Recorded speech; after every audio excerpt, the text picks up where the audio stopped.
அத்தை, என்னாச்சு அத்தை? தள்ளடி. ஆ, எத்தனை நாளாடி என்னை சாவடிக்கணும் முடிவு பண்ணிட்டு இருந்த? ஐயோ முடியலையே.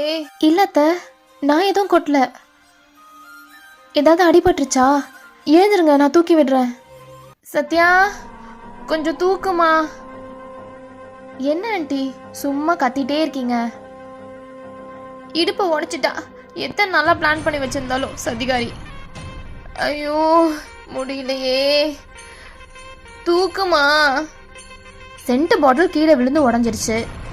கீழே பார்த்து நடக்க மாட்டீங்களோ? எழுந்துருங்க ஆண்டி, சும்மா சின்ன புள்ள மாதிரி.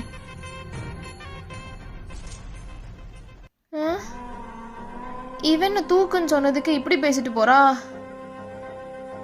தள்ளடி. அம்மா, ஏதாவது அடிபட்டுருச்சா? எழுதுருங்க அத்தை, நான் தூக்கி விடுறேன். ஐயோ அம்மா முடியலையே. அப்பா, ஐயோ ஷபா. ஆ ஆ ஆ ஆ